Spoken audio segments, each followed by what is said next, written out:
Hello friends, ನಾವು ಇವತ್ತು ಬದನೆಕಾಯಿ ಚಟ್ನಿಯನ್ನು ಮಾಡ್ತೇವೆ. ಅದಕ್ಕೆ ಬಂದ್ಬಿಟ್ಟು ಒಂದು ಬದನೆಕಾಯನ್ನ ಸುಟ್ಕೋಬೇಕು. ನಂತರ ಒಂದು ಟಮಾಟಿಯನ್ನು ಸುಟ್ಕೋಬೇಕು. ನಂತರ ಶೇಂಗಾ ಒಂದು ಸ್ವಲ್ಪ ಶೇಂಗಾನ ಹುರ್ಕೋಬೇಕು ಕೆಂಪದಾಗಿ.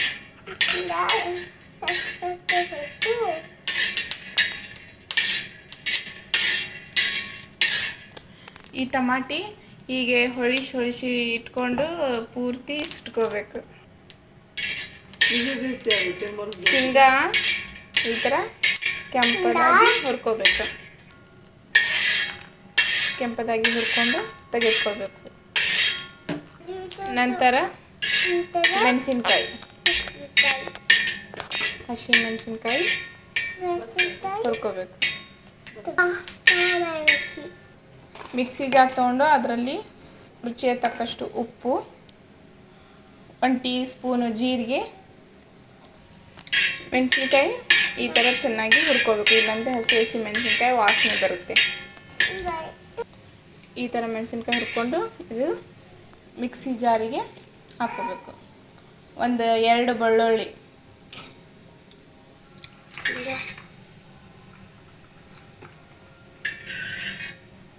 ಈ ಥರ ಮಿಕ್ಸಿ ಜಾರ್ಗೆ ಹಾಕ್ಕೋಬೇಕು. 2 ಬೆಳ್ಳುಳ್ಳಿ, ಮೆಣಸಿನ್ಕಾಯಿ, ಜೀರಿಗೆ, ರುಚಿಗೆ ತಕ್ಕಷ್ಟು ಉಪ್ಪು, ಶೇಂಗಾ ಹುರ್ಕೊಂಡಿರುವ ಶೇಂಗಾ,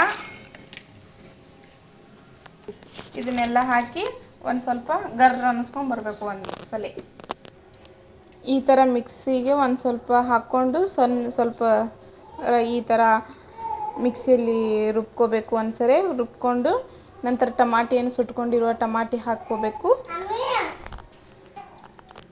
ಬದನೆಕಾಯಿ ಸಿಪ್ಪೆ ತೆಗೆದು ಅದು ಮಿಕ್ಸಿಗೆ ಹಾಕ್ಕೋಬೇಕು.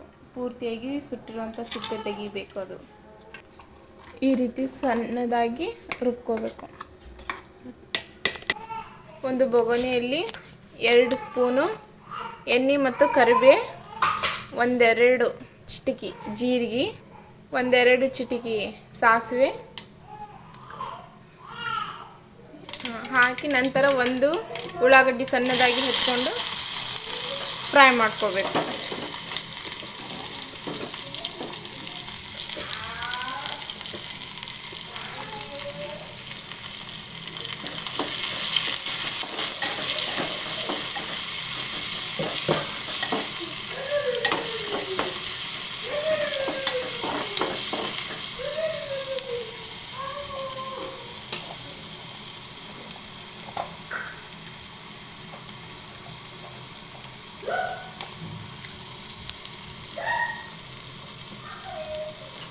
ಸ್ವಲ್ಪ ಉಳ್ಳಾಗಡ್ಡಿ ಕೆಂಪದಾಗಿವರೆಗೂ ಫ್ರೈ ಮಾಡ್ಕೋಬೇಕು.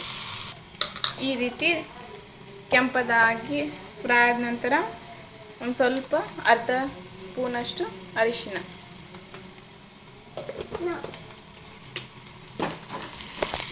ಮಿಕ್ಸ್ ಮಾಡಿಕೊಂಡು ನಂತರ ಇದು ರುಬ್ಬಿರುವಂತಹದ್ದು ಇದಕ್ಕೆ ಹಾಕಿ ಮಿಕ್ಸ್ ಮಾಡ್ಕೋಬೇಕು.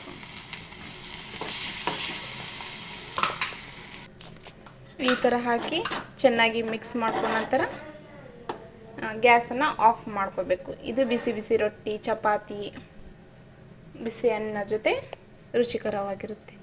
ನಮ್ಮ ಬದನೆಕಾಯಿ ಚಟ್ನಿ ಈಗ ರೆಡಿಯಾಗಿದೆ.